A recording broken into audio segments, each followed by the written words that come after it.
I'm making a Metroidvania based in a secret underground research facility where everything is escaped and is threatening to take over the world. Been working on creating a playable demo to release on itch and Steam, and we've added a lot already, like a character with a state machine, combat, and bosses like this cute little guy. Do you think that when you beat this walrus, you should be able to ride him? Let me know. Last week, our goal was to create a tool to help us create a map. Every Metroidvania has a map that is slowly revealed as you explore. We started by getting a reference to our core level. This can be any level in the game, but we don't have many right now, so it's just this one. We take that and we take a little peek inside, and we look for two things: the room transitions and the tile map. The tool will then crawl through each transition, see what it connects to, and places some detail there. Now, originally it was just the tile map that the level is, and we created a smaller version of that for the map. So I created a second tile set that I just draw cubes over. Then what I do is I take the used tiles in that tile set and I draw cube polys for each point, which does exactly what we're going for. Then, as an added benefit, we use that exact same tile set to figure out where the player is during the game and highlight that point. We also set up exploration so we can log which tile we've been to and keep track of it. So it only shows us those tiles when we open up the map. Now, just like everything else we've made so far, it needs to be made to look good. So what's the plan this week? We need to create a status screen where you see all the upgrades and power-ups, so the player can check their progression as they play the game. We might even give them the ability to turn off and on different abilities. We also need to look into a crest, charms, or jade system, whatever, every game has a name for this kind of thing. Basically little things that you can collect to slightly alter the way that your character plays. If you're on YouTube, don't forget to like and subscribe. It really helps the channel out. If you're on Twitch, give us a follow. We're streaming development on Mondays, Wednesdays, Saturdays, 6 AM Australian Eastern Standard Time. Hopefully, I will see you there. Let's get started. Hello, how's it going? Oh my goodness, tags on screen. I can't hear myself. Welcome. We are back. It is Wednesday, my dudes. And on Monday, we were struggling with a problem, right? Wrong way. The issue that we had was that in order to create this mod system that we're trying to make, is we need better access to our player, because I still want the player to be in charge of what's equipped, right? So when you equip something, the player gets told that. That's what I want. Mr. Squarepeg, welcome to the stream. How's it going? So we started, because our game was not aware of our player intentionally, it was very difficult for it to know when the player had equipped something, what the player even had equipped. We had to get that information. Signals weren't really doing the job. So we decided to start moving the game, the player out from just being spawned in arbitrarily, taking the data. So basically how it worked is when you change level, when you change rooms, when you load the game, the player just gets spawned and it just requests its data, and that got put on the player. And that way you had the right health, the right abilities and all that kind of stuff. The inventory, all that was put on, and that works. It's fine. But it is difficult when you say, hey, can we get an update for that data or whatever, And so it's like, now the player exists in the game state and is given to the spawner. So when you load into a level, it goes, here's the player, load him in. And that's working pretty well. We were struggling with this issue. Let's have a look at the game start script. I've cleaned it up a little bit. So we were having this issue where the game start, which is just a random node. Have I got a facility? I've got a level open. Huh? There it goes. Game start. Okay. So we were having this issue where it wasn't found when you change rooms. It was working pretty much every other time, but when you load up a new scene, it was like, hey, this doesn't exist. And it definitely existed. And as much as I don't like it, and I'm going to need to look into the way that I'm loading up levels, literally just saying, just wait half a second, like 0.05 of a second, fixes that issue. I thought when you wait for the tree to load, or tree entered, so I thought if I said await level to load dot tree entered, that would mean that I would be waiting until the level is loaded into the tree so I could find the game start node. But apparently that doesn't do that. So I'm just waiting 0.05 seconds and I need to fix this eventually. It's working right now. We're going to move on. You know what I mean? This I don't like, but it does fix the issue. Then I found a new issue. So that was the one that we were dealing with on Monday. It's fixed by this single line. Easy. Okay, so then we can change rooms. No problem. So if I run this game, you won't even be able to tell the difference. Except for the fact that I've got this debuff up here. We can make that disappear. So now we can change rooms just like you would expect. And also the player is on top of everything. I don't know if I like that. So yeah, we've got that. We can change rooms, but new problem. And this one's pretty funny. So if I die, just jump on this. I don't spawn back into the right spot. You'd expect to go back to that this funny machine. These are our save stations. These here. This is a save station. So you press up on this to save. You'd expect to come back to here when you die, but instead you end up like over here. And the reason for that is the player location. So I've got it printing out here on my debug screen here. I forgot to put the label on it, but that's what that is. That's the position you should appear back in when you die or when you reload the game, right? But guess what gets changed when you change rooms? That number, that vector too, right? It changes, and now it's actually the position of the door. So when you die, that's where you're gonna end up. But it will still get the room, right? Because we're not changing that. We're just changing the position. We're not changing the room. So you can see that's 1632, and now that's the correct position apparently. So how do we fix that? Well, I was actually kind of curious because I was like, did I introduce this bug, or did I create this bug via this refactor, right? So I downloaded the Git from 2 weeks ago. So this was right after we finished doing the menus. Not the menus. We finished doing the missions. That was the last push I did. I should probably do another one. And here it is here. And I was kind of curious. I'm like, did this exist? And I just never noticed. And I think will that load? No, it won't. The level's completely changed.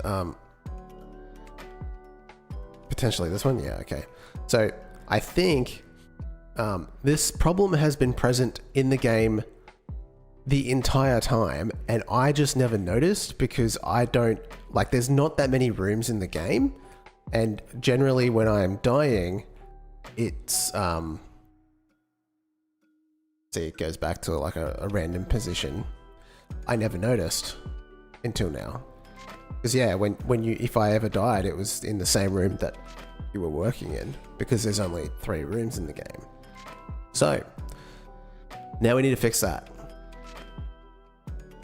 A bug that was present from the start. Now it's pretty easy to find out what this is. So we can go and we can have a look at, it's actually this function right here, set player location. So when we load the next scene, we need to tell the game where to actually put the player in the actual scene. Because like, if you are familiar with Godot or even like games, when you like load up a scene or a level, where that player will be is normally something that's just like in the game. So you like place them at 0-0, for example, and there's always going to be that. If you want it to be different, you kind of have to say so. And this is me trying to figure out that. I loop through all the doors and I find the connecting door basically via this index number. So pretty straightforward. We set the player location to be the global position of the door, and we set that. This is a global variable that I'm doing 2 things with, and that's the problem. So this player location is used in our saving process. So when we save and load the game, we're using that vector 2 to figure out where to put the player, which is good. That's fine. But we're also using it when we change rooms to figure out where to put the player in the room, which we shouldn't do. So we either need a second variable or we can just change the way we do that. And I think we should change the way we do that. So I think, so basically this whole loop of like loading another scene, we basically just remove the scene, right? Remove player from the tree. We queue free the current scene and then we wait for that to finish. And then we load the new scene, right? We load it, we instantiate it, and we add it to the tree. All right, we set it as the current scene, and then we set the player location and we add the player to the scene, right? When we add the player to the scene, all we're doing is we're finding this game start node. This is just a node that spawns the player in that scene. It's not super important. Like this could happen in the game state, but it is a little bit like clearer, I think. It's just say game start.load player. And all this does is get the player location, game start.player location, set that as the global position for the player, and then add the player to the tree and call initialize player, which is like essentially our stand-in for ready. Because if you're removing and adding a node to a tree rather than instantiating it,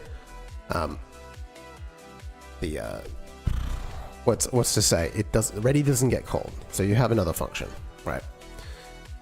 Because ready does something else. So then I think the solution here is to just tell it where to spawn the player. So I'm going to change this to be location as a vector2 equals vector2.0.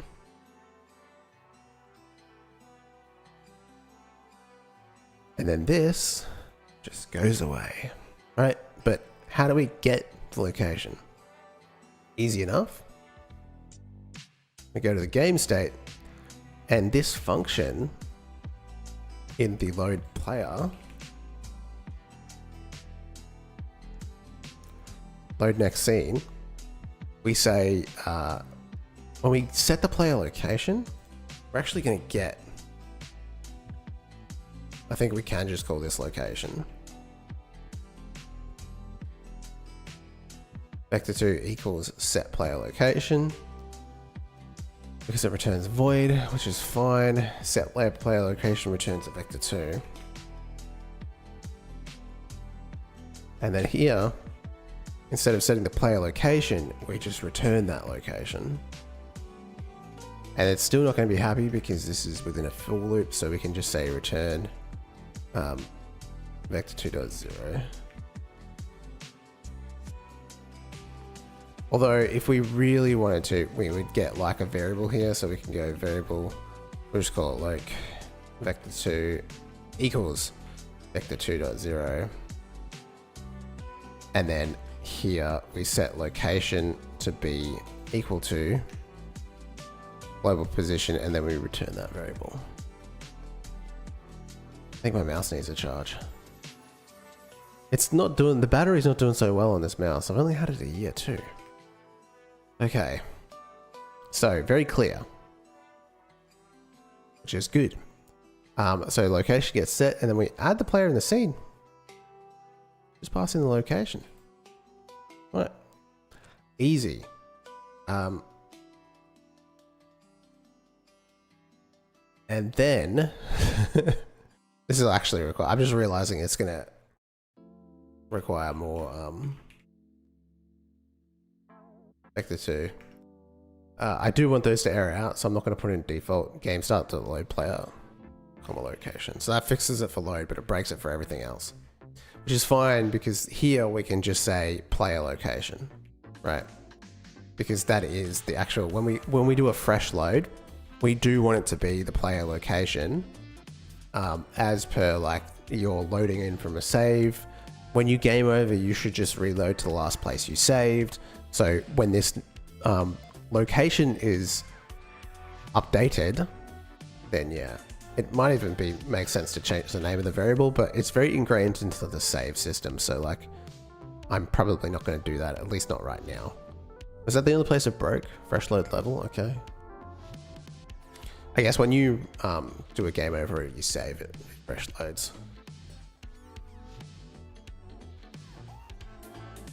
Okay, let's see what we broke.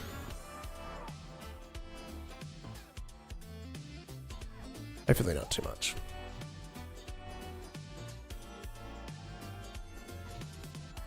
Okay, so we're in this room again. We should change. The game location doesn't change. We spawned in the right spot in this room, so I'd say like it's working. We'll have to do a test for new game. See what happens when you run a new game. And when we die, we come back to the same spot, which is exactly what we wanted. Okay, shall we test with another save location? Let's run across. Ouch, just ate that. We save here. And then we run across to the other room. And there's a door here. It's not visible, but there is a door. And then we run all the way over to this here. And then we die to this boss. We should end up back at the start of the game, basically. Oh, that's the other thing I need to fix. The UI does not reload. And we come back to the right spot. Excellent. Ooh, that was weird. I don't know what that's about, but we'll fix that up later, I guess. Okay, so that's one bug fixed. That wasn't a part of this refactor. That was always present. I just never realized. The more you know. Okay, so what was the other bug? The UI doesn't come back when you die, essentially. So there is a way that works. So in the signal manager, actually, in the, what is it? In-game menus and overlays. In-game menu. Player user interface. There's a signal. On player interface activated.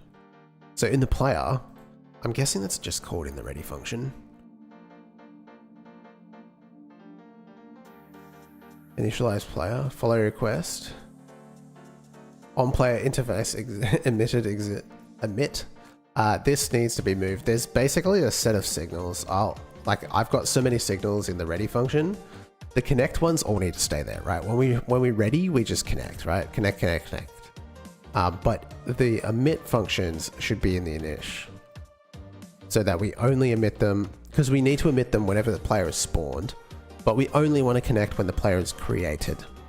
Otherwise you end up with a bunch of errors. So we don't do that, alright? Then the only other thing that's kind of sus is the fact that I'm calling player health container set max health in both set health and set max health. In both of these, and set energy in both of them. I feel like they could just be called in one of them. It doesn't need to be in both. I could be wrong about that, and that sort of will complete the refactor, I think. And then we'll be good to go back to what we were actually trying to do. Which is... Okay, so if I save this UI come back, yes it does. Although I don't think it disappears. No, it disappears. Changing rooms is a little bit clearer, because that takes a little longer.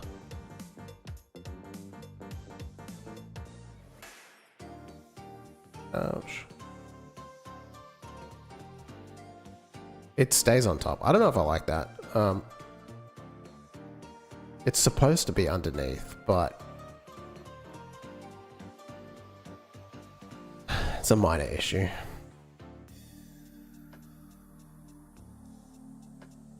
And if I die, I guess it's going to be fine. I don't think there'll be any kind of difference there.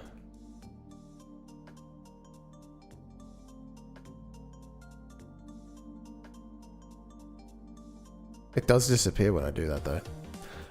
Okay. So that's fixed. We'll roll with that. Okay. So then what is there anything else that we've got bugs with, or we just go from there?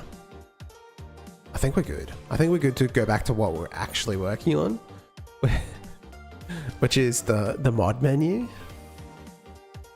It's crazy.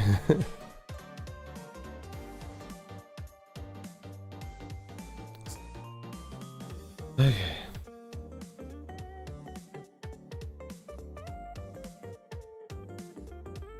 mod chip menu.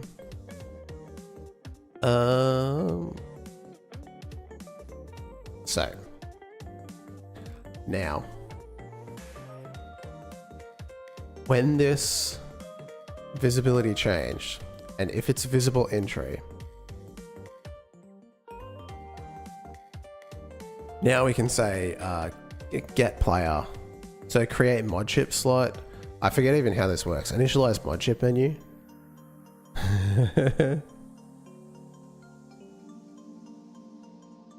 Growling Octopus, welcome to the stream. We got a Raptor, Pog Chomp with some cheese. I love cheese. I think that's got to be like a universal thing. Like, who doesn't actually? So we set the mod chip list.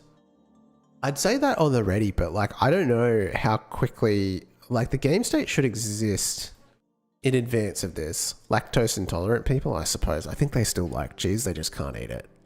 And people who have bad taste. So I think like, even if I do game state, like if I go set mod chip list and I say game state dot player dot player data dot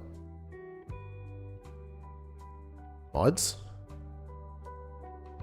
mod chip collection, which is a mod chip list. Yeah, okay, great naming conventions going on here. I still think that breaks in the ready because of the order that things get loaded in, potentially, but expected indent to block. Yeah, just passing that now. Let's find out. I don't want to build the menu up every time it becomes visible. I feel like that's like bad practice. It works. So I mean, I can't tell if that's like something I put there, or yeah, actually don't know. Hang on a second. It appears it's empty. Okay, so that's positive then.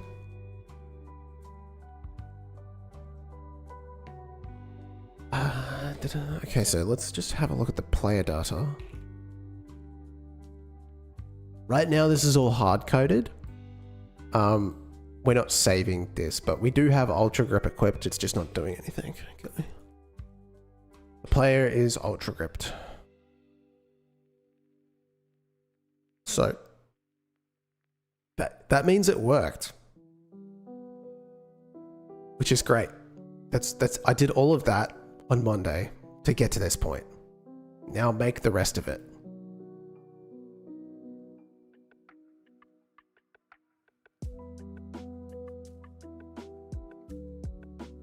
So we spawned it. Looked like shit though. That's the other thing to remember. It looked like absolute arse. I need tooltips at some point. Okay. Yeah, I hate making menus, man. It sucks so much.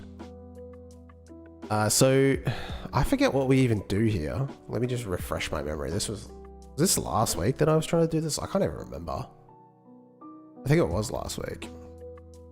So when we initialize the menu, the chip menu, we're not eating cheese, we're eating chips. We're going through the mod chips and we're creating slots for the number of slots. Mod chip slot. For I in mod chip. Alex is CCM, welcome. How's it going? Hope you're having a good day. And then we're going to add a slot for the number of for I in mod chip in mod list.mod chips. No, that's all good. And this is for the slots. We create the actual slots. And I think there's 4 or 3. I don't know. And then we're going and setting the chips. So all of that worked, which is actually insane.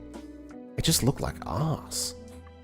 And then I need a way to like actually equip and unequip them. That's the other thing. I don't even think Does the player have a concept of equipped and unequipped mod chips? Okay, mod chips and mod chips equipped. Right, we do. We do have a concept of that.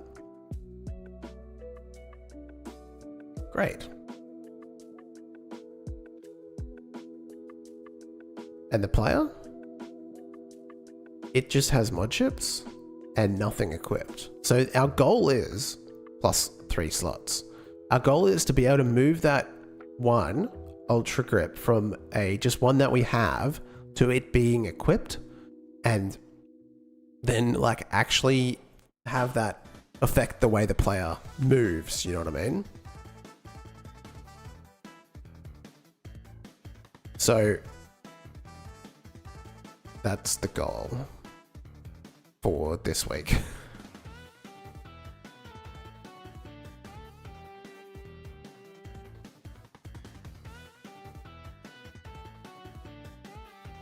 Oh, yeah. Okay.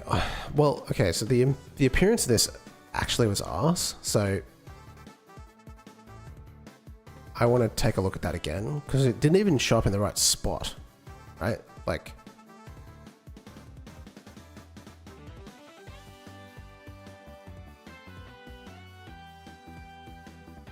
it's like in the corner here. I'd rather this be in the center, and I'd rather it be way bigger. Also, that is like the mod chips that you have. Okay, so I think I'm getting confused. Like when I made this, we're saying like to create, we want to go through, and where are we putting these? Set mod chip. For iron mod chip equipped, right? We're setting it. And then for mod chip slots, we're setting it. But for mod chips, we're creating them and adding them a chart. For this is just like ones you have versus the ones you have equipped. I understand. And then this is just creating the number of slots that you can equip to. I guess mod chip view list.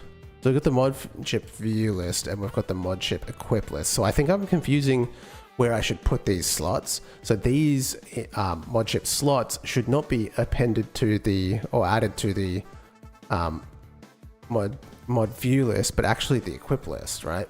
So I'm putting these in the wrong spot, first of all. And then I'm setting, okay, so we'll try that.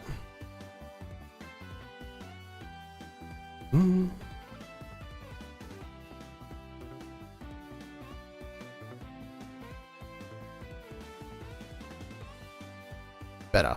Okay, yeah, so that's how I intended it to look. We have this here, which we can equip, and this is what we have equipped, right? It's very small, I understand, but you get the idea. We can change the minimum size of those. Really double it and pass it to the next. Mod chip slot. I reckon double it. 96. And then we get these and we tell them to stretch the width. Huh.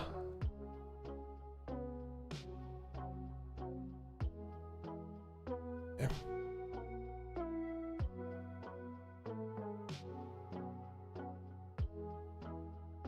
Bit width.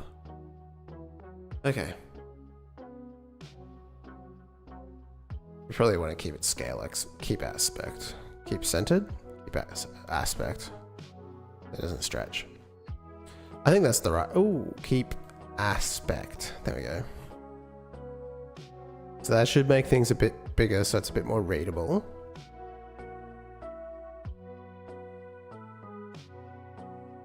Yeah, nice. Yeah, that's perfect. Now the separation is not. I'd like to put a line between them as well, so that we can tell exactly what's going on.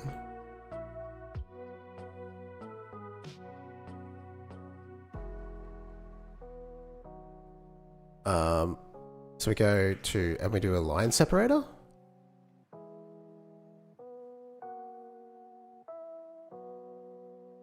An H separator. Put that there. separation of, let's make it 15 pixels. Actually, 24.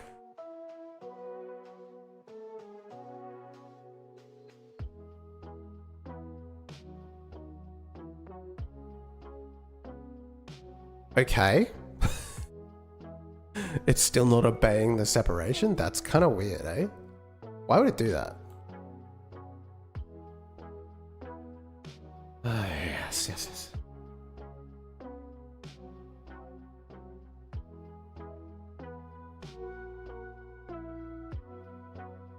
Container sizing should expand. Okay, there we go. Fixed. Okay, so that needs to go to that. That is the challenge now. And there's no way, we can't use the mouse. We've got a no mouse rule for the menu. It's all keyboard or controller. Because this is a keyboard or controller game. No mouse. So we need to get focus on that first one. Less work with grid component? You reckon? I like the flow box. It works well. We'll worry about that later. It's super easy to change.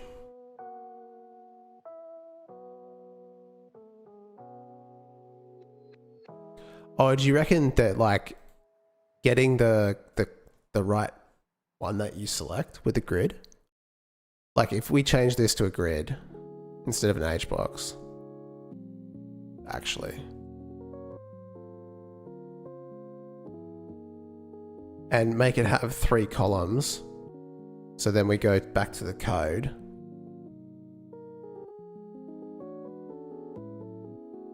Where is that? Here, and say for first of all, we have to say that there's X many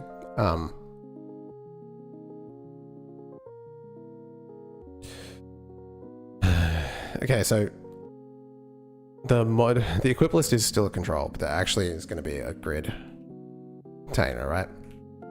And then we say that the equip list dot what do you call it? What is it? I forget the name of the variable. It was literally right in front of me. Columns. It's column 1, right? There's only one column. Whoa.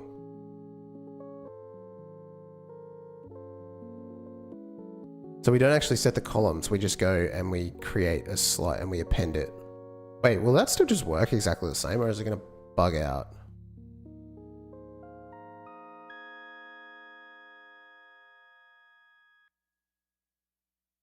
We're about to find out.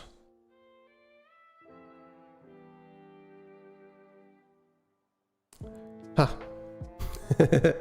It does need to be the number of... That's so funny. Although you could do like a vertical representation rather than a horizontal one, potentially. Like put the actual inventory over on the right hand side and this on the left. That would work as well. But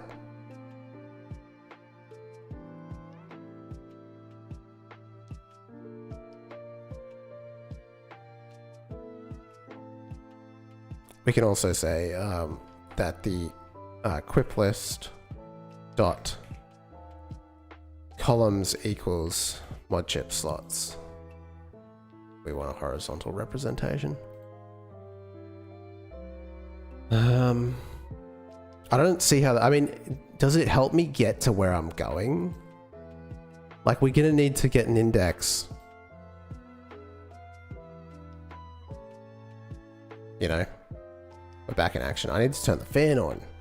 It's so cold, but like this room gets so hot.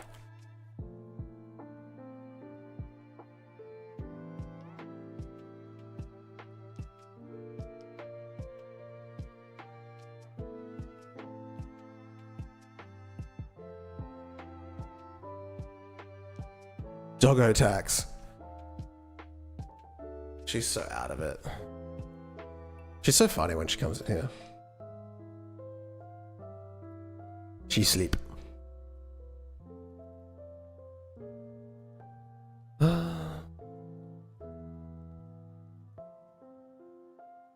Oh wait, she's stretching. Angel.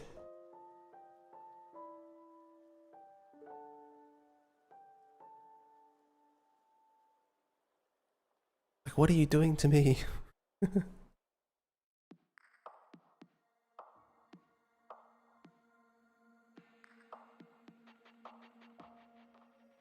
Okay, so yeah, now we just need to get the item. So we need to focus the item, be able to select it, which means we're going to need to borrow a little bit of our knowledge from the inventory menu, which I barely managed to scrape by and make, because it manages okay.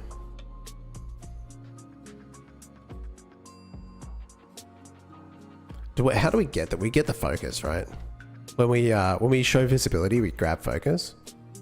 On visibility exchange, we show inventory. When we show inventory, we get the starting item and grab focus, and we item select call deferred. That's just to change its appearance, but we don't need to worry too much about that. So grab focus is fine. We just need to get the starting item, which is going to be the first one in the equip slot, I reckon.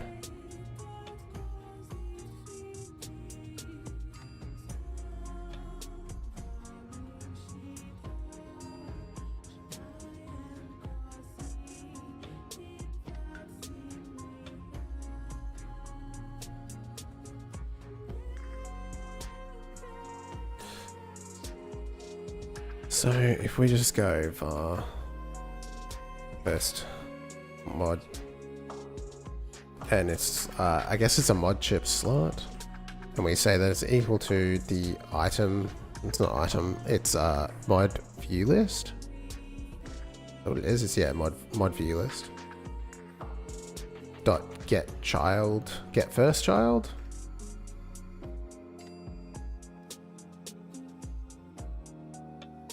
Get child. Get child 0. And then first mod dot set focus, grab focus.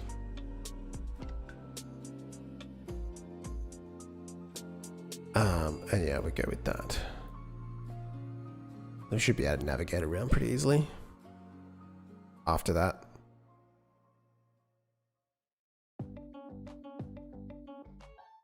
Nope. Apparently not. If I navigate... Oh, they're not focusable.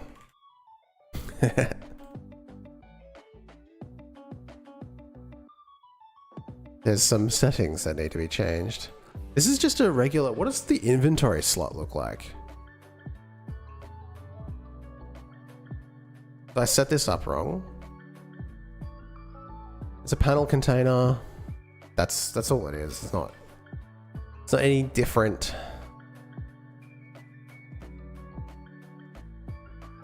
Than this. So we just need to be able to set its focus. Focus mode. All.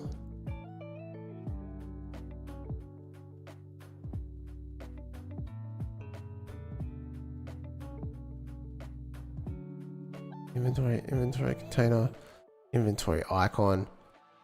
We've got it set to all, right? Yeah, set focus mode all.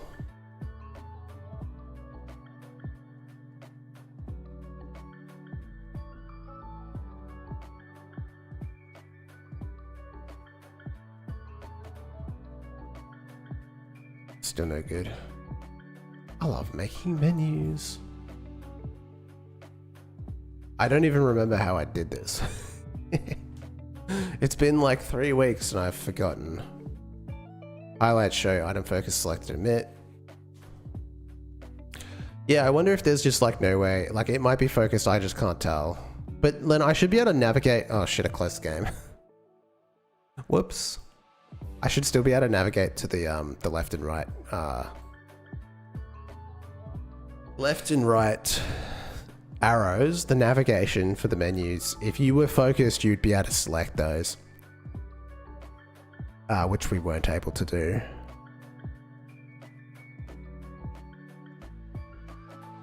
So I don't know if this is like a function of like the panel, it just like is more clear, or I'm saying that it's focus all, force pass scroll, Nothing else seems like that different from this. We've got the style, which is just an appearance, but it's a panel item. This is different in that it's not a panel item, it's just a regular. Maybe I change the type to panel. Maybe that matters.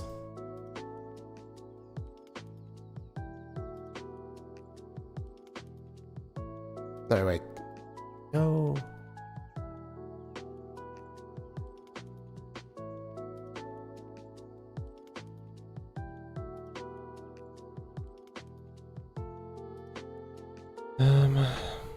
I don't think that's gonna help.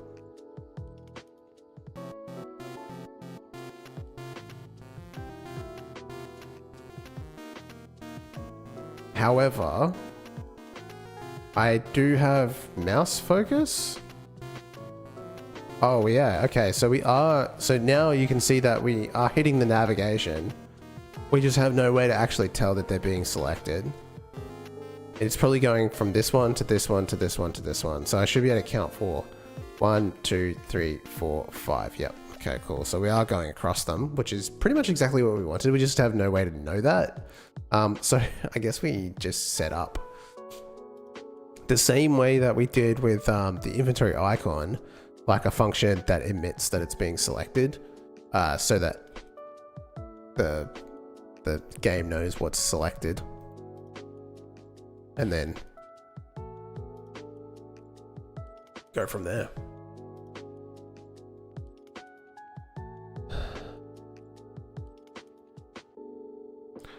It is pretty much the inventory.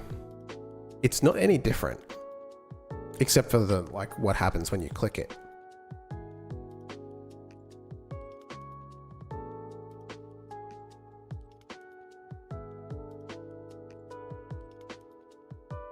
Wait, should I just make a selected function?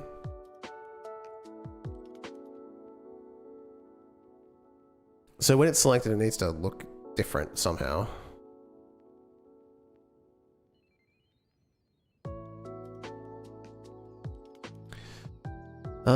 I guess what I could do is I could nest this in a margin container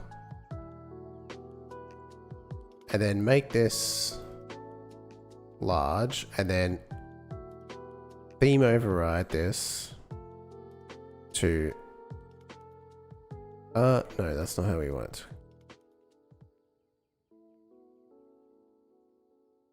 Ten. Okay. 10's probably a bit much. And then the background of this we make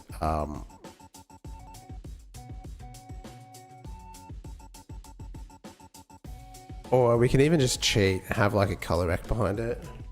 I think I've done this before.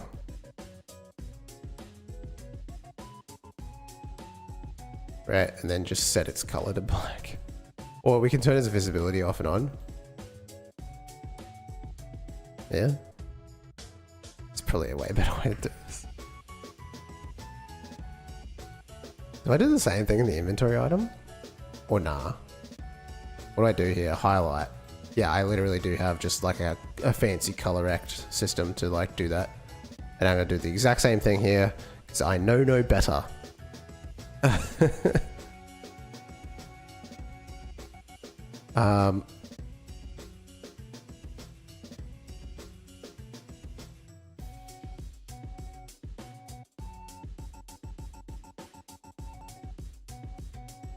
Selected the color. That's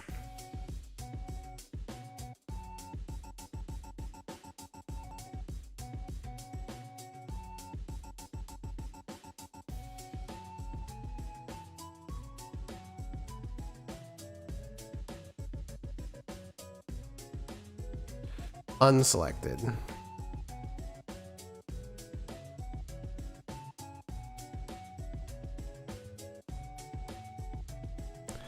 And then we turn it to visible equals true, by the way. It's not dot visible, so I have to say false.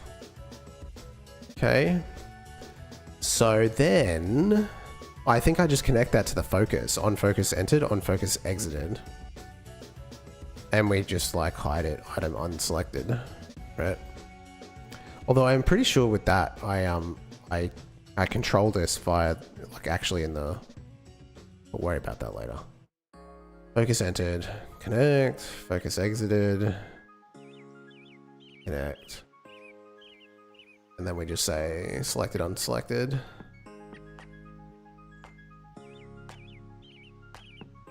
Because we have to tell the UI what we've selected and unselected. And then when we interact with it, we need to like do something with it essentially.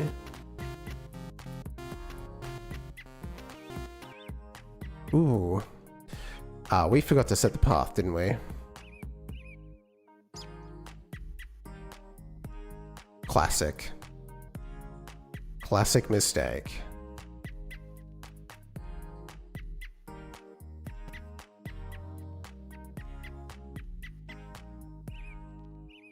Okay, they're all set to visible as false, but it does work how you would expect it to, so that's great.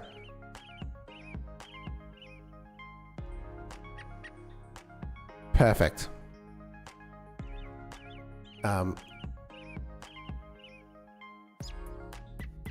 Okay. Sorry, stretching. It's early. Oh, big stretch. I'm glad that was so straightforward. So now we can tell that we're selecting something. What happens when we actually select it?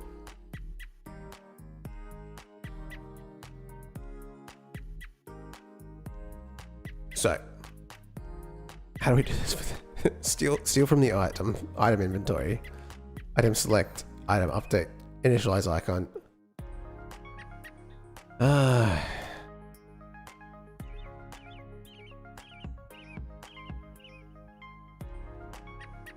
So does it ever get like, okay, so the mod chip slot never gets to know. So this is something that's a bit different. I don't actually ever store the, so with the shop item, I give it the resource. And then when I select it, it's easy to get it back. So I know what it is. I think that's probably the same way here. Like you do want the variable for the actual, oh no, I set the mod chip to be mod. Okay, no, that is literally this here. So we do know what we are. And then when we get the mod chip from this, we can, so when we select,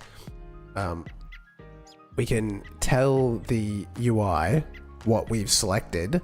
And then once we press the interact button, we can do something with that. So, let's see if we can do that. So first of all, we need to create some signals on the mod chip slot, which is selected and unselected. So basically, we could just connect the focus, but like I feel like it's better because we need to emit ourselves selected mod slot.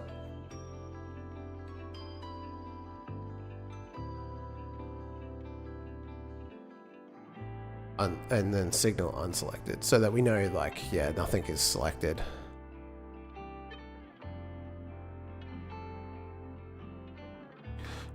Do we need to know? Yeah, we probably do need to know. We'll just pass it anyway. Right, so selected, unselected. And then when we, yeah, okay, so mod selected. Let's just put mod in front of everything because the functions have the same name. I guess I could put like underscore as well, but whatever.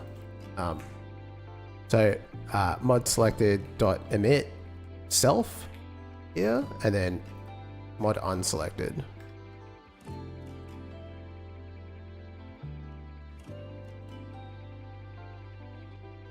We are getting to that point in the climate now that if the fan is not on, it gets too hot. And if the fan is on, it's too cold. I'm gonna, and then there will be a point in time when June comes along where I'll be like wearing a jumper because it will be just too cold to be in this room without it. I don't know though, like I did stream in the winter, like I have streamed in the winter. I don't know if I ever was wearing like heavy clothing. I think it's still, maybe I was wearing pants, but like it still gets hot.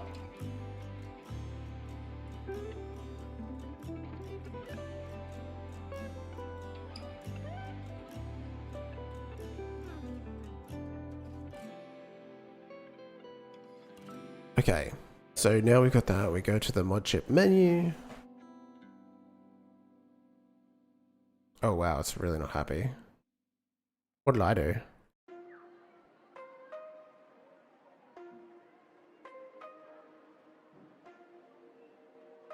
Selected has the same name as a previously declared signal. Okay. Happy. It was really cranky for a second there. Okay, so when we initialize and we add, we are creating mod chip slots. So where do we do that? Create mod chip slot. And when we do that, we need to connect the signal to selected, unselected here. And probably keep track of which one is actively being inspected or selected to know what to do with it. And then go from there. Okay.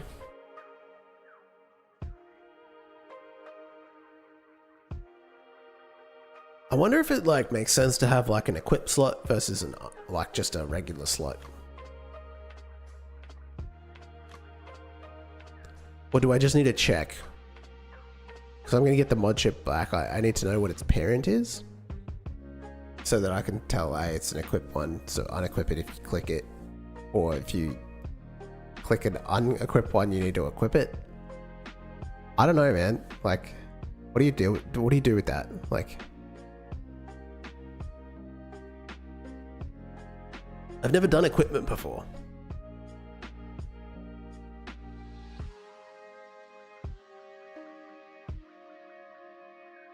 Probably.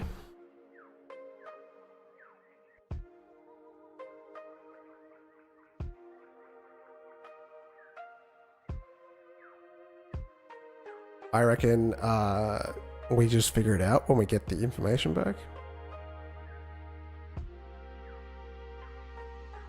Let's create some functions here. On mod selected. It's a mod. It takes a mod chip slot, right? It's void, we'll put pass there. And the other one is on mod unselected.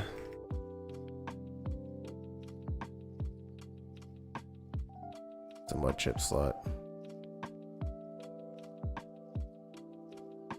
We just pass. Okay, so then when we create a mod chip, we connect those signals. Mod chip, new mod chip slot dot mod selected dot connect on mod selected.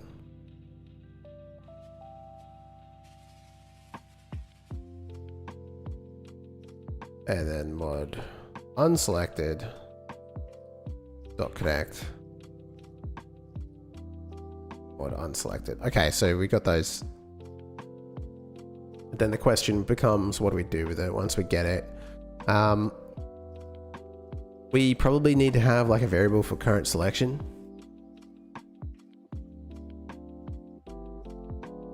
Current mod selected.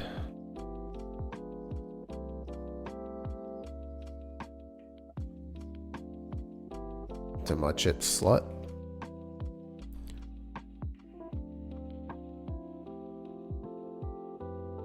Equals mod. So on mod unselected is kind of a tough one because it's like you're just going to override it, and if there is no so what you would do is you say I got to make sure that they're called in the right order too. If current mod selected, then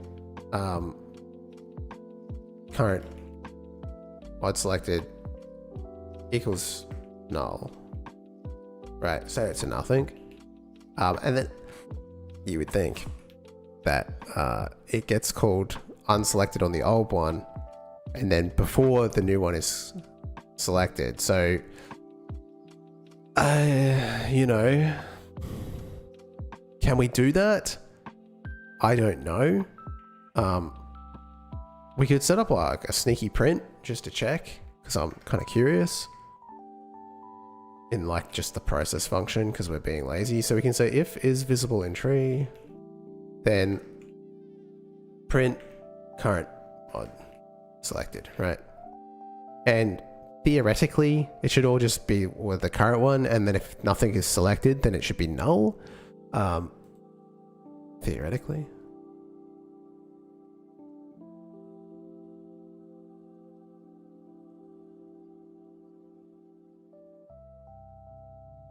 It says panel this, panel that, null. Now, they don't have names. It's hard to tell if they're correct, but it's never going to null until I go to that, right? So makes me think this is 04, right? For sure. Then this one is 191, and it seems pretty consistent to me. There's probably a frame within this where it goes to null. So I'm going to try to change this rapidly and then click close and see if I can see the change happen, but it's within one frame. But like, yeah, I think that's okay. Like, it seems working fine. We'll know pretty soon if there's a problem with that. We'll know.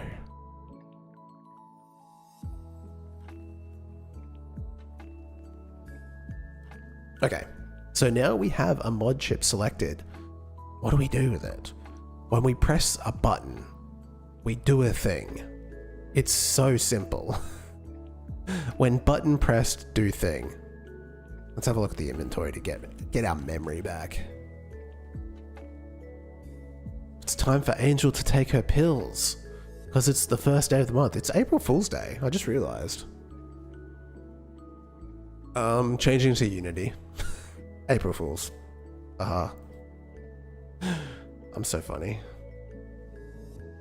I think would be better joke is if like it's like, oh, I'm now an AI focused channel. Because like the Unity stuff is not like, no one believes you. They'll be like, why would you use Unity? Okay, so in the unhandled input, we're saying if action pressed UI accept, and we're checking to see if there's an item selected, and then we're showing the button. But here we don't have a button, we're just either gonna equip or unequip.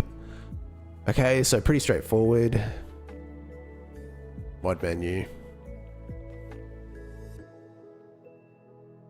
In the unhandled input.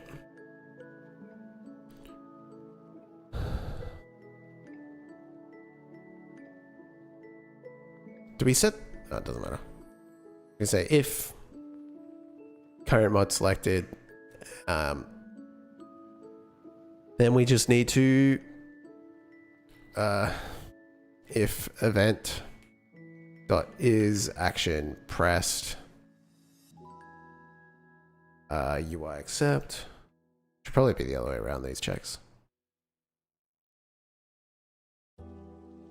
Then we will do something. We need to figure out if it's an unselected, if it's an equipped one, or if it's just in the list. So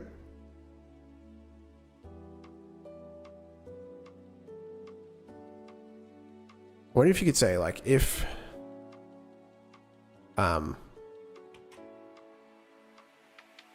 current mod selected dot, I guess you could say like, right. I got a little note off. Dr. Hamnesia, thank you so much for the follow. Dr. Hamnesia, that's a cool name. Parent slot, I guess you call it. And this is, it's just a control node, I guess. And then we can say that it's equal to current mod selected dot get parent.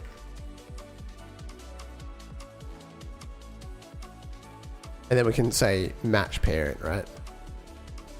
Hey, no worries. Oh, those are some cool Godot emoticons. Jackin. Who's that? I've got some, but they're not that cool. Jackhead Godot? Where did that come from? Is that a person, I guess? A streamer? I need to see.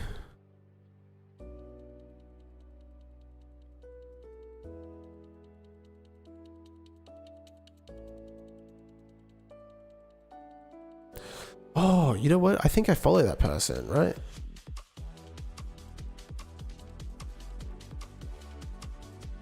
I cannot cheer in my own channel. Dude. She codes, yes. Jackie codes. I do follow her. I don't know if I have her emoticons in here. I have the Godot. But yeah, that one's way cooler. It's animated and stuff. I need to like step up my game.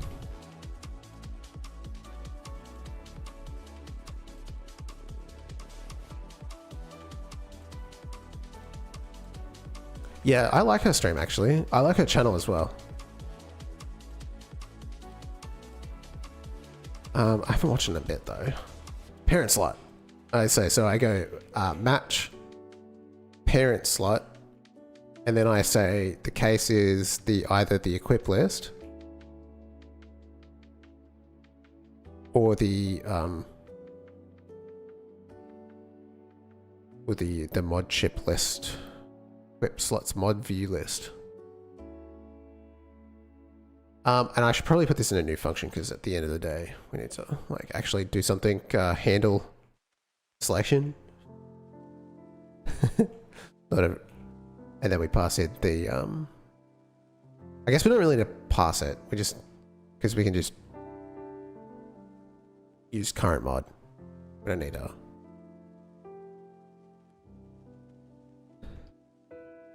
Whatever.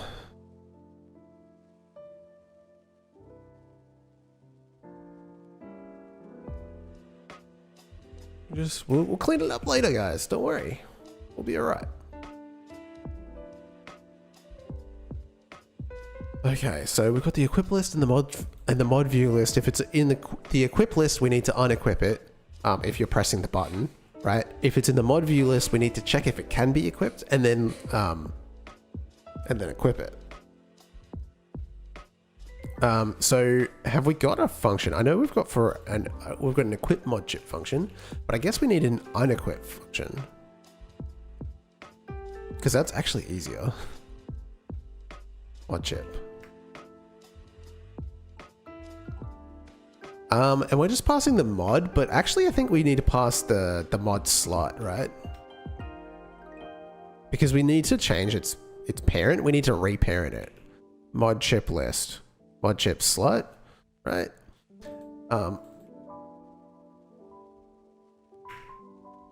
Void, okay. Pass. So right now, when we press this button, all we're going to do is, well, unequip's a lot easier. We are going to call reparent, and we're going to say the new parent, if we're unequipping, is going to be the mod view list, right? What else does this need? Keep global transform? No, I don't think it matters. Wait, how do we, it should be mod view list reparent. Yeah, mod view list dot reparent mod slot. Let's get that right. That was almost a disaster. And then this one, I guess for now, let's just actually call the same thing. So equip list dot reparent mod slot. And I'll change the name of that variable so that's the same as the equip one. Okay. And then we just call these functions, and we should just be able to move them between the two, and that'll be the visual side of things. And then we'll work on like actually keeping track of what's equipped and what's not equipped. Current mod selected and unequipped mod chip. Okay, so that's around the wrong way, first of all.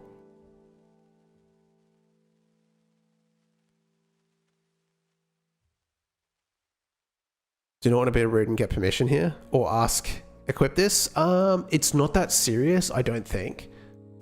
Because you're only going to have 3 slots. So if you equip it and there's an open slot, so basically how it'll work is like, it's kind of like the charms in Hollow Knight. Very similar to that. I'm going for more of a soul system from Castlevania, if you know it. But So it will just be like, it'll just get pushed to it. I haven't decided, because the charm system from Hollow Knight, I think, is based on, it's got to be based, or at least close to, the soul system from Castlevania. They're very similar. So, like, you know, whichever one I decide to mimic more closely, I do like the soul system, but it's like, it's kind of, it will require some kind of permission system, because in the soul system in Castlevania, you have like 3 set different slots. You have one, actually I think it's 4 slots. You have 4 slots, and different types of souls go into different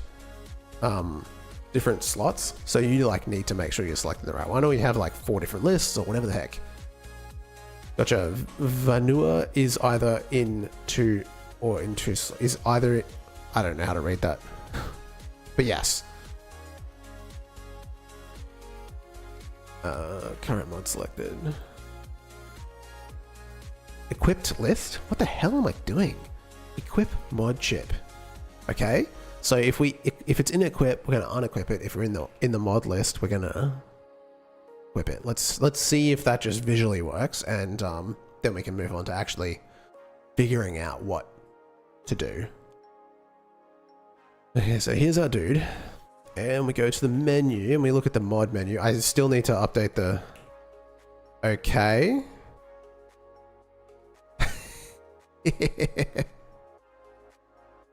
That did not work. I thought it would be easy. I thought it would be easy. Damn it. What the hell? Okay, so let me just look at the scene tree while this happens. I'm kind of curious now.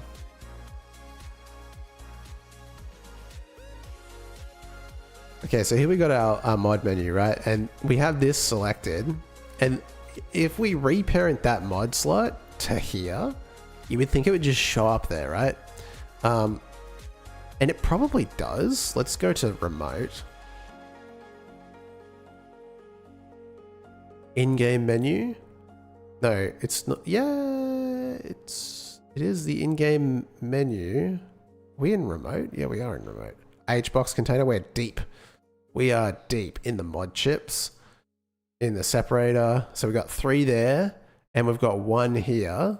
So when I click this button, Vania games are either, or the item you have the bone, or the bone you just, yeah, well, it depends. Yeah, some of the games are like that. Some of the older ones, like Symphony of the Night.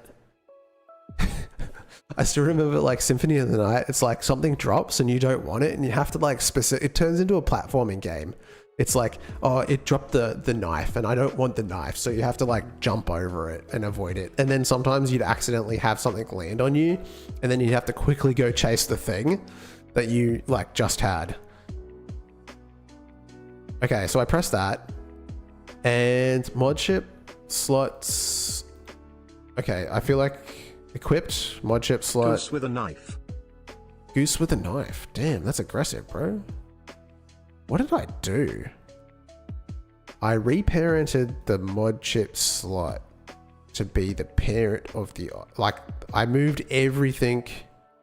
Okay, so that's, I've definitely got like an order of operations thing going on here. That's just wrong. Just plain wrong. Reread the code. I've clearly made a mistake. Okay, equip list dot reparent. Okay, so maybe I'm reparenting. Is it mod slot dot reparent to equip list? Reparent. New parent. Yes. Okay, so that is the. I was reparenting the entire thing. Oh my god, that's so silly. Share.google. Is this a risky click? No, it's not. Peace was never an option. Welcome to the chat, Goosefat. I always thought they should offer a merge, so the merge of holy water onto dagger, then you don't have to drop one. That would have been cool. They fixed it in the later games anyway, because like you just got it and you just equipped it. You didn't have to worry about like standing on the right thing. Like Symphony of the Night, I think, was flawed in that it wasn't like a collection thing. You just sort of like, you had to go grind for the item you wanted. Although I was a big fan of the throwing knife, I'll be honest with you. I think that was pretty OP.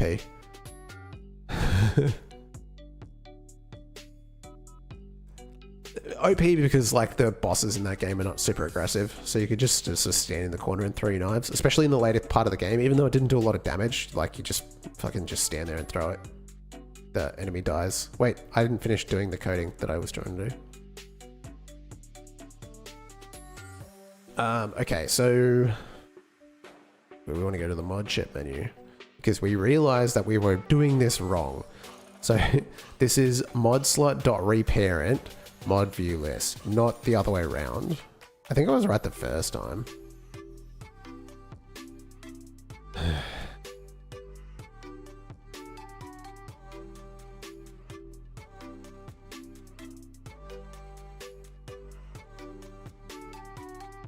I really need to fix it.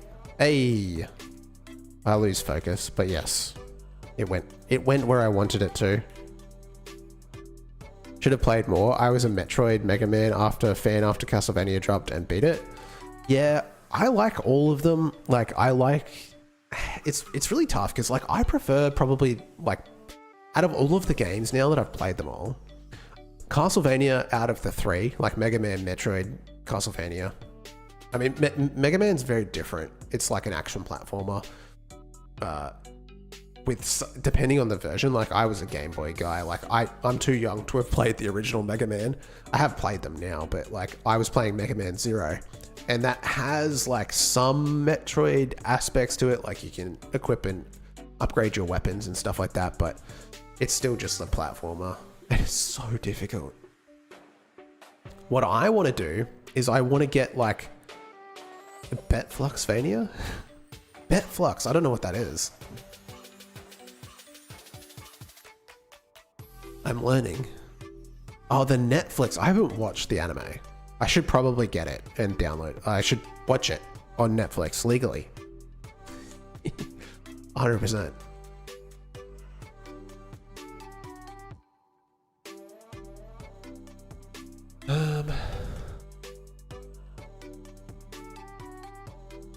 But yeah, I would say like after playing all of them, because when I grew up, I didn't really play Castlevania, but I played Metroid and Mega Man, and I liked the bosses in Mega Man. Bosses are just better.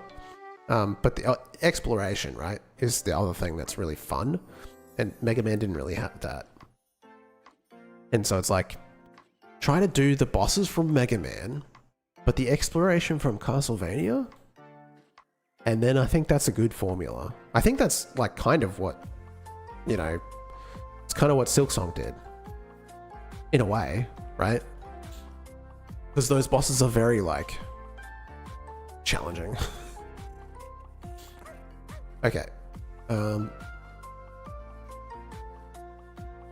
Because like Metroid and Castlevania bosses are kind of like easy. It's never difficult. I need to finish playing Dread though. I haven't played much of Dread, so I don't know if like in the more modern Metroids they're difficult. I have a feeling they're not. You are here to cause chaos. Currently on a 40 stream streak. That's amazing, dude. Thank you so much for sticking around. Okay, so we've got it selected, unselected. Now when we reparent it, do we just get the next one in the list and focus that? Like focus the next thing?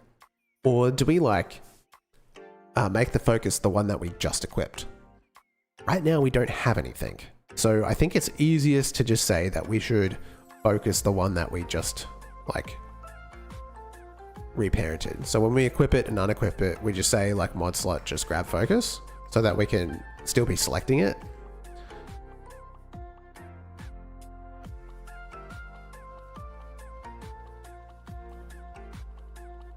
I think that's the best way to go. And then when we equip it, we don't want to occupy the slots. So, like we need to like actually look at the current slots and to see if they have like a mod on them. Right, so we need to actually like check them. So we need to loop through for I in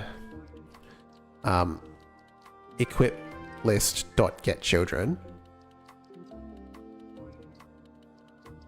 And realistically, this is not a reparent. It kind of, oh yeah, we can do a reparent. It's kind of easier that way. No, I'm trying to think like, okay, reparent was fun, but it's not really what we want to do because we need to actually keep track of what's equipped and what's not. And we need to tell the player exactly what's equipped and what's not as well. So maybe reparent isn't the way. Maybe we can save our free slot.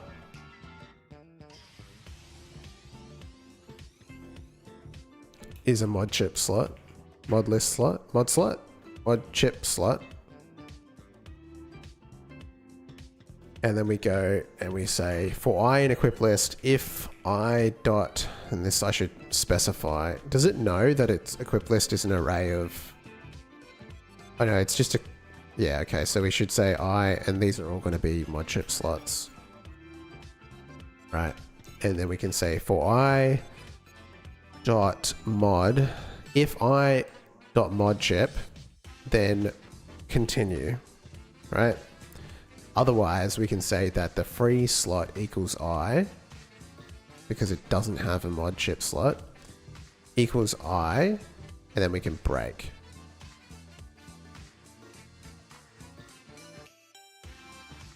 Right? And then instead of reparenting, we can say that the free slot actually is going to get that. There's a function that these have called set mod chip, and then we pass in the mod slot, right? Mod slot dot mod. Okay, and then free slot dot grab focus, and also mod slot dot queue free.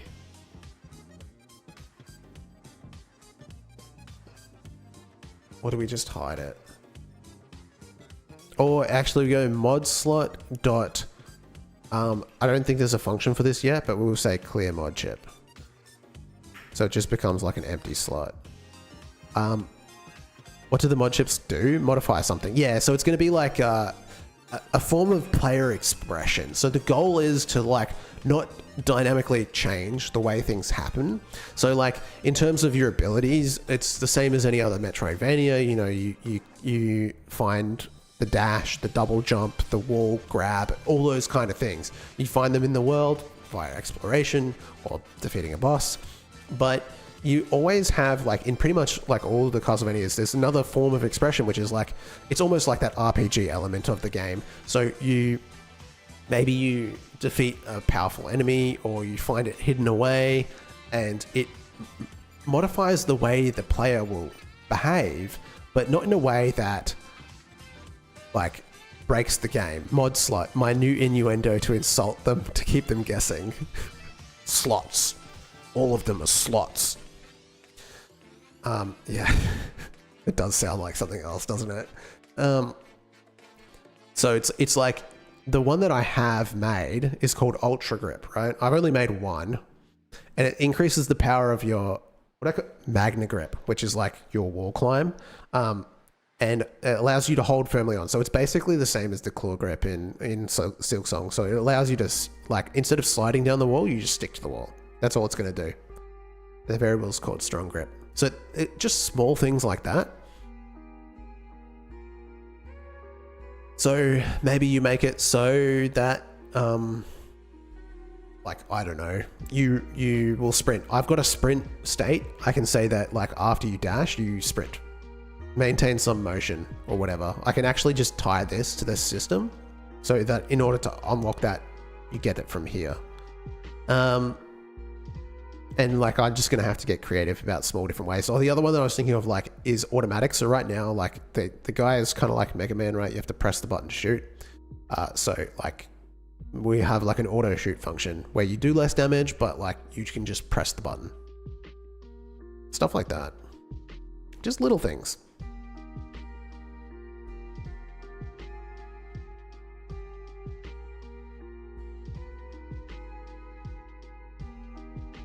This looks weird. Okay, I definitely didn't want to do that.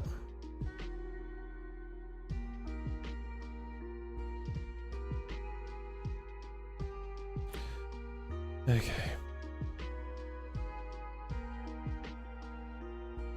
Okay, so... But yeah, I've got to work on the UI before I can actually... It's actually so annoying sometimes when you want a system like this because I need to actually be able to interact with it in order for it to work. I suppose technically I could just like create an equipped system and have something equipped to test it out, but like I kind of know that's going to work. So like it's really just getting the UI to work properly.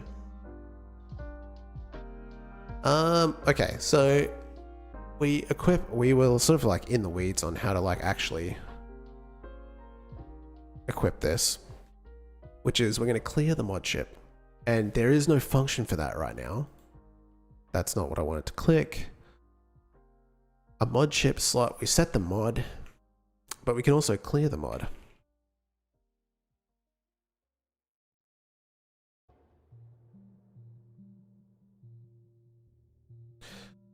Actually, kind of want to queue it free. You know what? I'm just going to queue it free. I do want to. I do need a function for clearing it, so let's just make that clear mod ship. We don't really need to take a mod chip for that. We're just going to set the mod chip to null and the texture to nothing. I'm assuming you can do that. I've never done it before.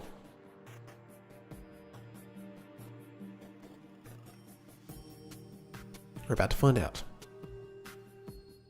Okay, so when we equip the mod slot just gets queued free. That's just going to get deleted. And then we are going to, when we unequip a mod chip, we're actually going to do something a little bit different because the slots are fixed. So we are not going to reparent. That was fun while it lasted. We are going to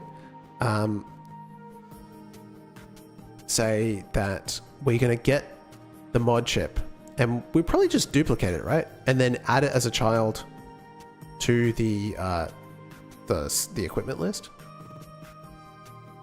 right? And then clear. So we'll say we go var new mod slot equals mod slot dot duplicate, and then add child to the mod view list, add child, new mod slot, and then we will say to the equipped one, which is just mod slot dot clear, and then we're going to grab focus of the new mod slot. And I think that's it. What is this angry about? It doesn't know what it is. It doesn't have a type. Yeah, sorry about that. Mod chip slot. And I think that should work. I bet you it doesn't. UI, I'm still like new to doing like more complicated UIs. So like I make mistakes all the time and I forget to do things. Let's see. Okay, so yeah. Free slot. Non-existent function in set mod chip base nil. Set mod chip. Okay, so the free slot is nil. So we didn't find one? In equip get children mod if I dot mod chip then continue. Huh. I guess then I misunderstood how this would work. Equipped list. I am going through the wrong one. No, I am going through the right one. Okay, so I just probably need to... What do we do here? The mod chip should be nil. Like, I need to print I.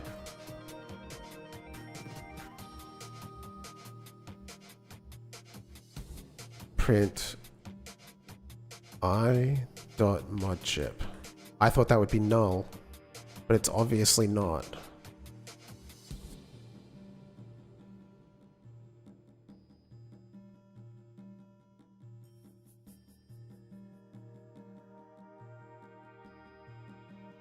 Resource. It's just an empty resource? Is that what it is? Mod chip slot? Huh. The mod chip slot comes with one. Wait, what?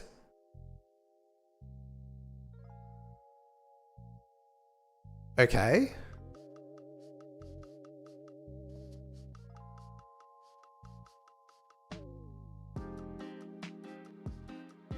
Is that shouldn't be intentional, right? How the heck? Set mod chip. Okay, yeah, they all had one in them? That was probably not intentional. Right? Oh, I missed a chat. Does it enhance with the wall grab, visual FX, innate enhancement, or is it visual item like a lion claw is on the character? It would just be like enhance the wall grab. I don't think, well, we can, that's a good point. Like there should be something to tell you that it is. Like if you think about the thing I'm thinking of Silksong, because I am just mimicking the wall grab crest from that. It's like just going to probably, it's going to affect the player, but like, yeah, there probably could be a bit of a sound to tell you that it's working.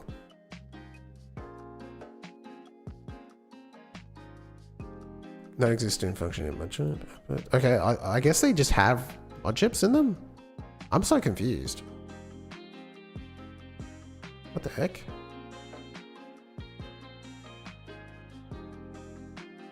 Remote game UI overlays in-game.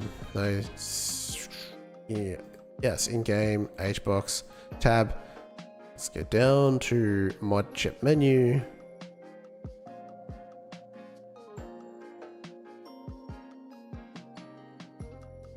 Placeholder from engine. Yeah, there's something in there. Oh, yeah, it's like a blank one. Remote resource. I thought it could just be null. That's interesting. I think you're right. I don't think I've experienced that before. I thought you could have just like an empty mod chip. Go ask Task Manager, I want to see your system uptime. Uptime? I'm only logging into my Windows computer when I'm streaming. So its uptime will be, let's see, I turned on my computer at 5 AM. It's 7:30 AM now. So it will be 2 hours. Uptime is for noobs. I don't even know how to check that. I've never even thought about it. How do you do that? Details? Services? Processes? Yeah, I need to like actually know whether or not it's, I can create a boolean. I can get around this pretty easily. How do I check uptime? It only counts when the hardware was brittle and you ran a server or BBS. Yeah. Makes sense. Yeah, you want to uptime for my NAS is like permanently up. I don't think I've ever turned it off. I don't even know how to check that, dude. Performance, CPU, performance. Uptime, 1 hour. Right?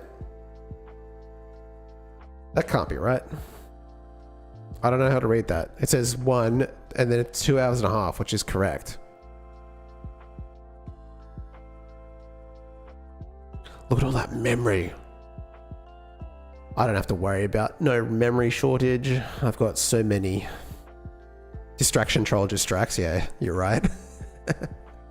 Seconds, minutes, hours, days. Okay, yeah. I mean, I turn this computer off when I'm not streaming. And I go back to my regular computer. Just a Carrington event.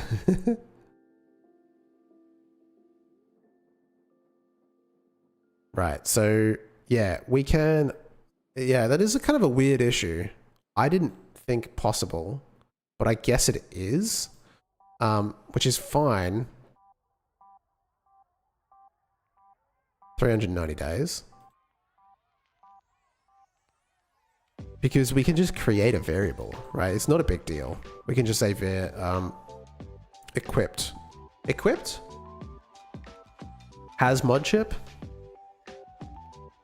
You know, like bool. And then equals to false, and then set that to true when we set the mod chip.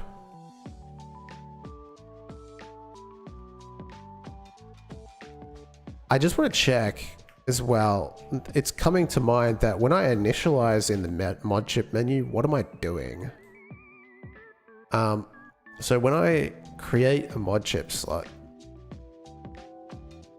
I get that and I say, no, that's get next mod chip slot. That's not create mod chip. Now the only way is activated, deactivated. That's a much better name. Thank you very much. So when I create it, yeah, I'm setting the mod unselected. We set the mod chip mod. Okay, so this is where the empty mod comes from, because I'm creating a mod. So that's where it comes from. I think you can have a null, right, for the resource, but I'm setting, when I create the mod chip, I'm setting that.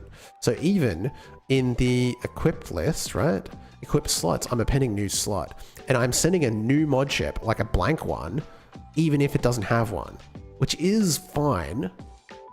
I think I don't have an issue like that. We can just use a variable for that. Like I don't know, like there's not really any benefit for that.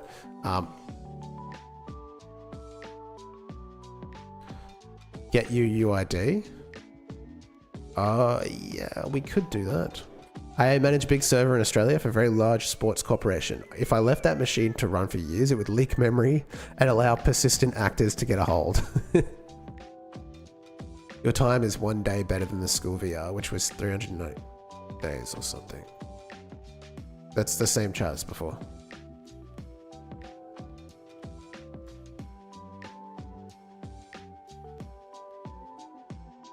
I guess the thing is like, I guess if I'm saying create mod chip, right, and I'm passing in just a blank one, it saves me having to check if one even exists. Right. Which is fine. Yeah. Okay. I understand why I'm doing that.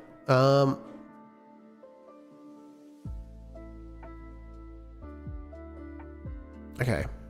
So now I have checked that. When I go to equip, this script got big quick, eh?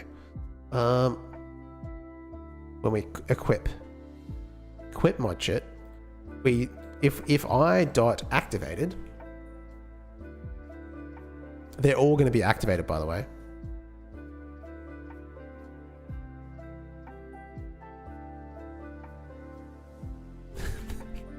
Even I think about that, because like I'm calling this set mod chip function on all of them, so they're all going to be true. Okay. So that's literally not going to work. So do I need to just check to see in the mod chip? We could set that variable in the resource, to see if it's a dummy or not, or we just create a separate function for the slots rather than have the same one for create mod chip for the inventory side of things versus the equipment side of things. Especially, this is actually, now that I'm working through this, I'm realizing that this is also like not, we've got mod chips. Okay, so, okay, I am handling that. Thanks for the show today. Rock on, Mr. Chaff. My planet needs me. Go for it, dude. Save the Sports Corporation server. So, I think this is probably going to need to be looked at, because we are creating the mod chip slots, but we're not, we don't want to put anything in them, right? I think that's bad, because we're always going to be calling that function.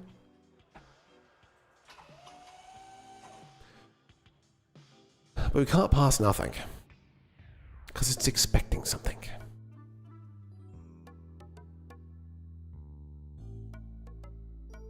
Would zombies need protection? It depends, I guess.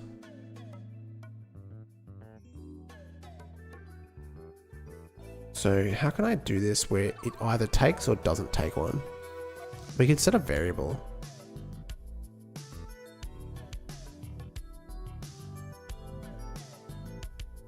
Well, you can check within this. You can have a look to see if it has a name or anything. You can say, does it have a name? Is it real? You could add a variable to this.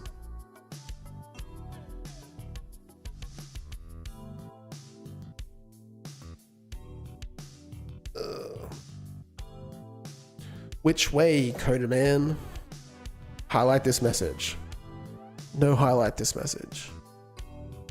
What does that look like in... I mean, to me, it looks the same as a TTS. It just costs more points. Does it look different on stream? It doesn't look any different in the chat, like on screen. One day I should change that. It's just blue now instead of the normal background. I can't tell from my... Create a tiny invisible container that is only permissible items can go, and then they have priority for mod chip items.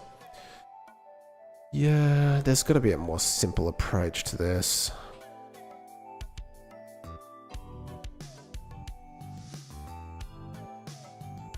I guess what we do is we don't call this here.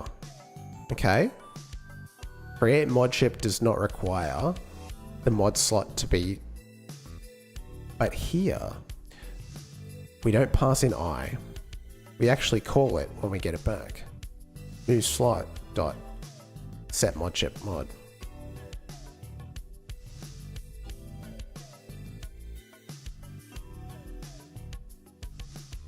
Right? And now we're just calling out when we create the mod chip. YouTube doesn't know this highlighted. This is highlighted. Now they do. So yeah, now that we take that, we get it back, we go new slot, and then we add it. We set the mod chip there. And now it would actually be null. We don't need that variable anymore. But I guess we can keep it. It's fine. It's going to work just the same. So now it should work. I have 10,000 points. I have 10k points. Why do I have more? Why do I keep coming out of frame? I keep moving.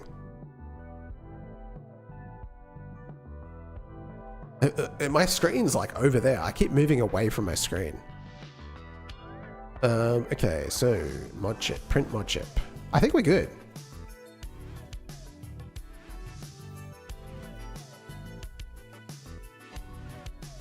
Based code Semtex based code null.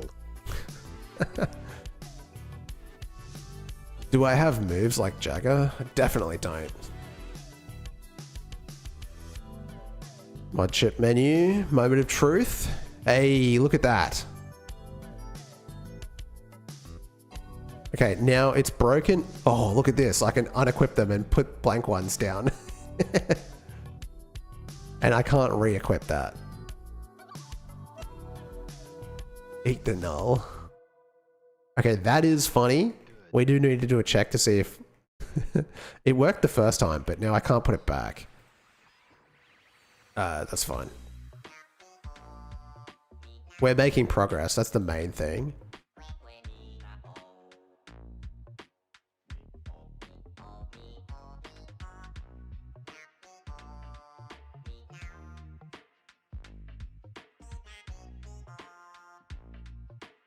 Okay, so when we unequip, we duplicate it, we add it as a child, and I mean, it does have a slot. So realistically, mod slot.clear, new mod slot.grab focus, activated false mod chip null. What is that? There's a wine and then a bear.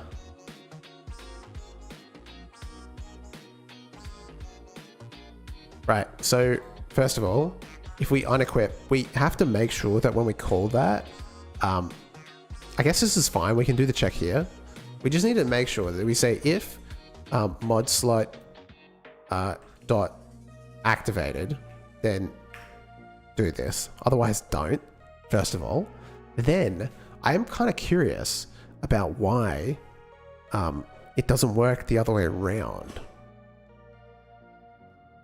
Right?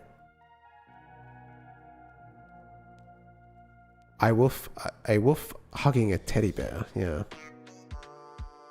So we duplicate it and we add it as a child for the mod view list, new mod slot. And then we clear mod chip for the mod slot. And then we go new slot dot grab focus. That's fine. All right. Yeah, why doesn't it work in reverse?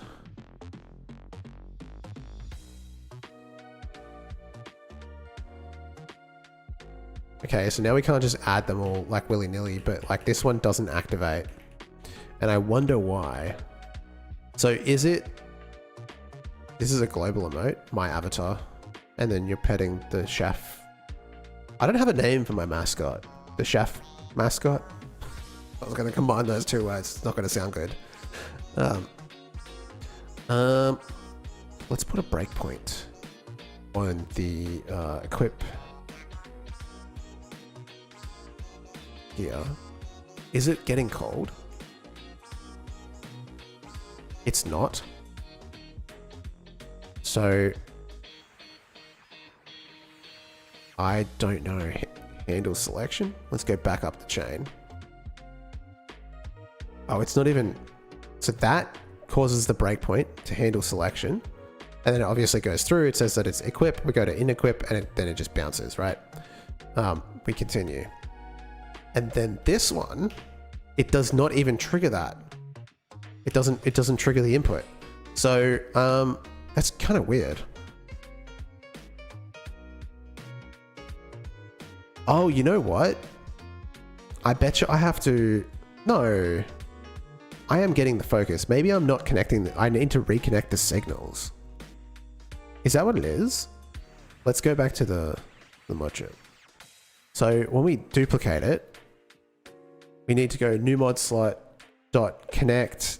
new mod slot dot selected dot connect. Mod selected is the name of the signal.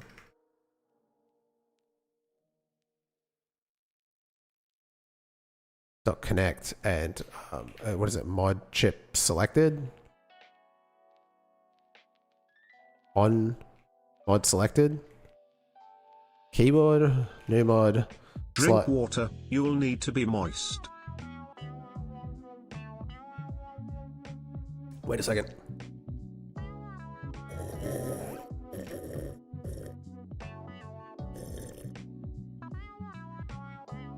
I thought I was going to do that for longer, but I ran out of space in my mouth.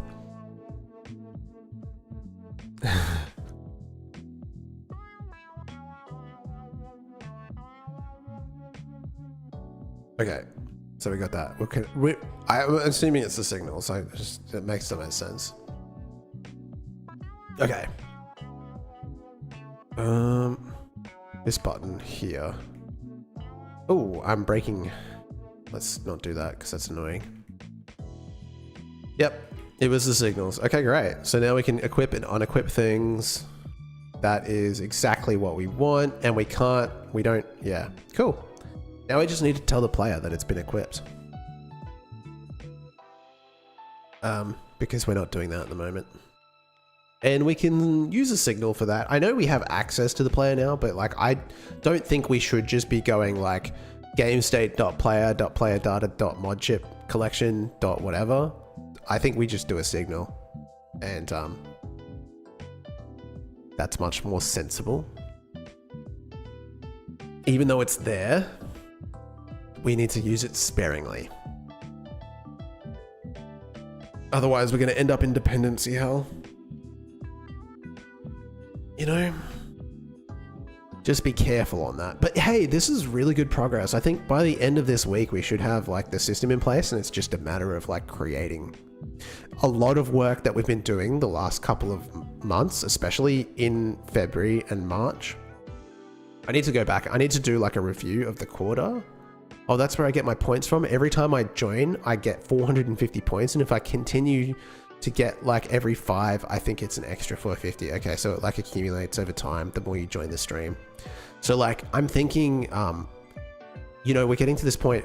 I need to like look back and have a look at the progression over the quarter, sort of like figure out where we came from. Because I know in January we were looking at the save system and stuff like that, and then in February I was making bosses, and in March we sort of set aside this month to do the menus and all of that kind of boring stuff, but it's going to make the game feel a lot better to play. Like as far as like getting a demo out for people to play, we're sort of past the prototype phase. I didn't really get many people to play the prototype. I got my brother-in-law and like a couple of friends, not even friends. It was like, yeah, it was my brother-in-law, my family basically played it.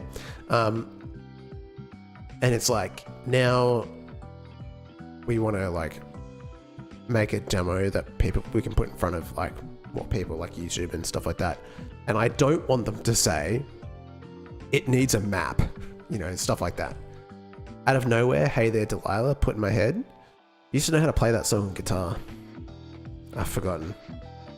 I know the finger picking method, but like I don't know the actual notes. I don't remember those. It's very simple.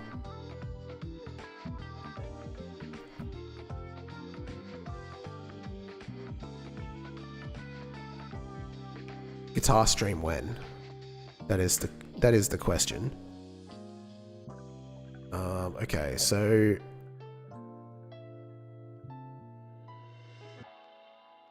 what are we looking at here? Okay, so we need to tell the player, that's right. Okay, so signals, let's have a look at our signals. We got a lot of them. On mod chip collected. Something we haven't even addressed yet. How do we pick these up? That is going to need to be something that we look at. God damn, I was hoping this would be quicker. Signal. On mod chip equipped.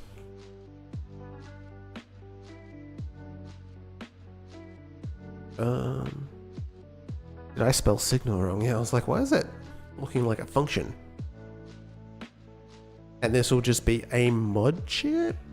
Yeah, I think that's fine.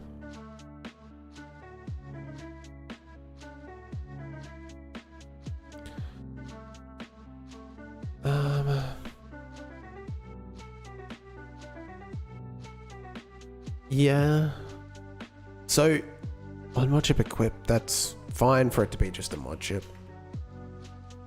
I would say yes to that, and then what we do is in the mod chip list, which is just the function that handles this, we equip the mod chip. Okay, so we do check that. I guess what? Hey, guess what? It's April 1st. Yeah, so that means that I announced that I'm switching to using AI. I am now pro AI, and my channel will revolve around making money with AI and how you can make money with AI. I'm going to become like a grifter channel. It's going to be great.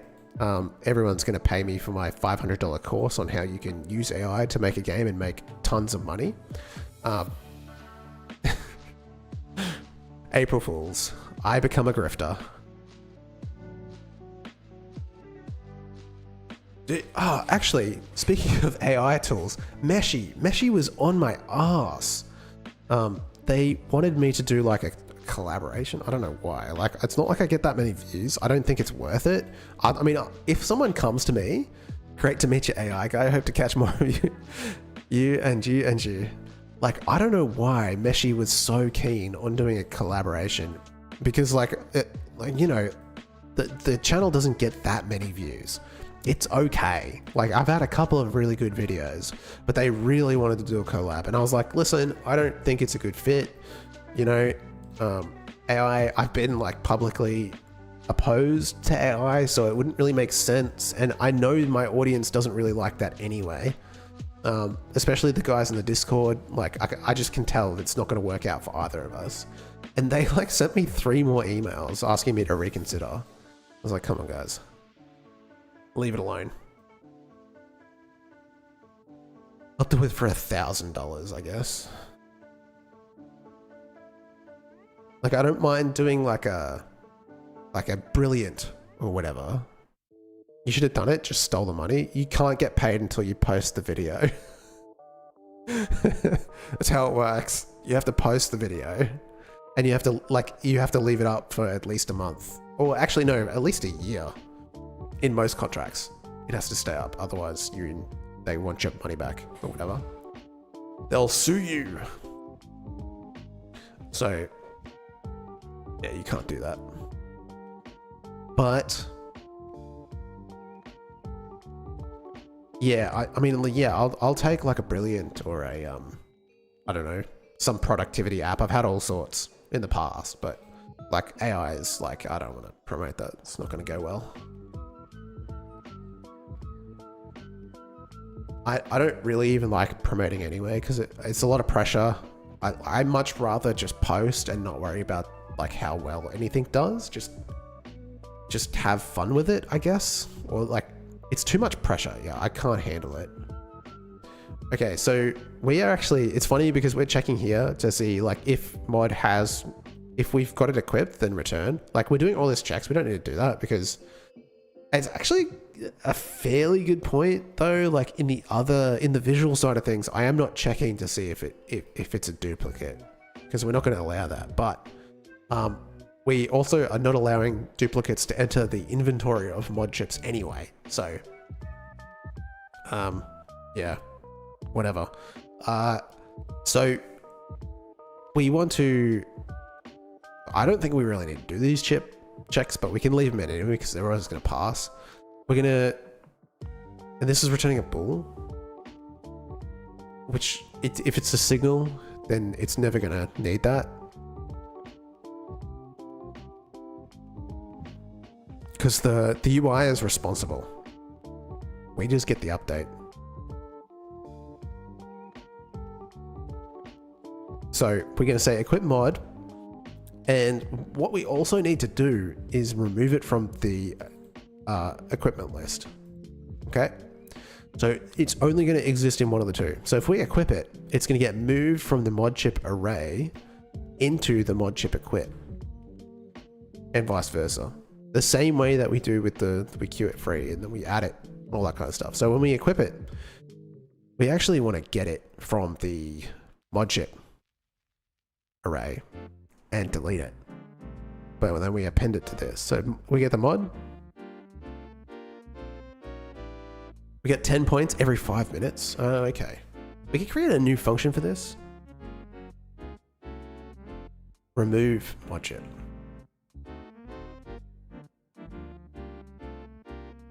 We are going to need to know what to remove.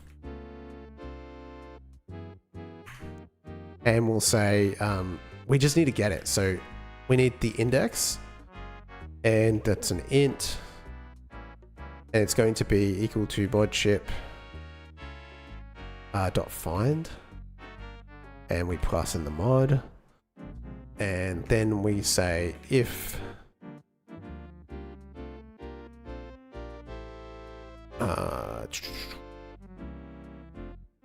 mod chip dot has. Oh, you can use var mod. Okay, I didn't know you could do that. Does that return something? It returns a bool.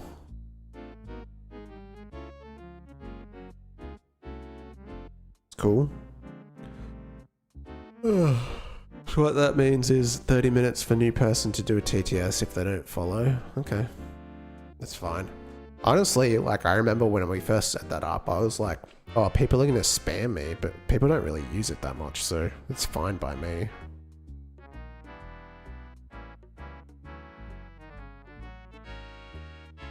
$30 minutes is a long time to like spam me, so that works out. But don't you get points for following? I don't even know.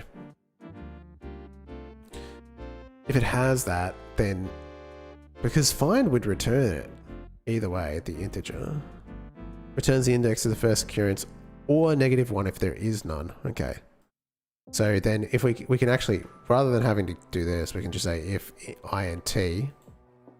Yeah, no, it has to be int. if int is equal to -1, then return. Unlike me, I can just spam it non-stop. Yeah, you can spam me, but don't worry, if you get annoying, I'll turn you off. You're pretty good most of the time. You don't abuse your powers.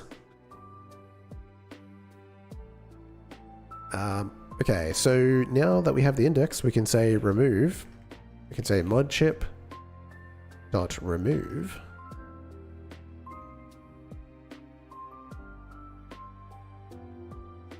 IND. Unlike me, I'm just waiting for one of the 3 persons to use. Is that what it says on your end? On my end, it says I have 4 viewers. Good damn. I guess going to mornings really didn't help the viewer numbers. Well, it happens. Can't do much about it.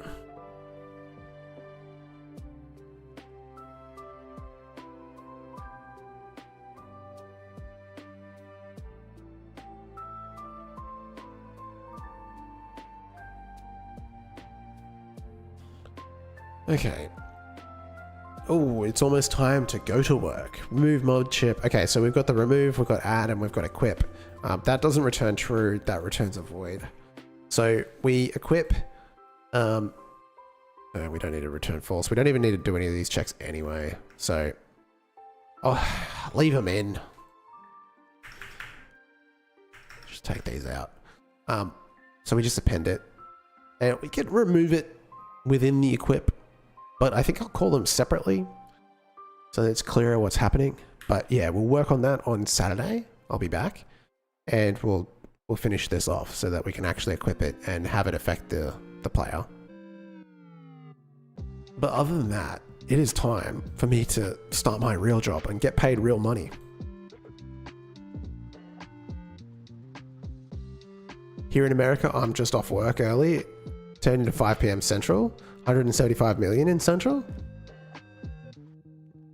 Go to Discord General. Oh, okay, hang on a second. You got a meme? A meme? That is actually pretty funny. A big Nerf gun. You should replace it with like Americans rather than Soviets. But yes. That is classic. Oh, that's the wrong one.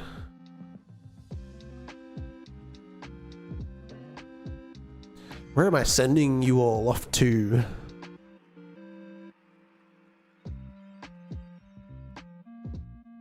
Yeah, there's 175 million people in Central, like in the time zone. Yeah, there's a lot of people, but they're not watching me.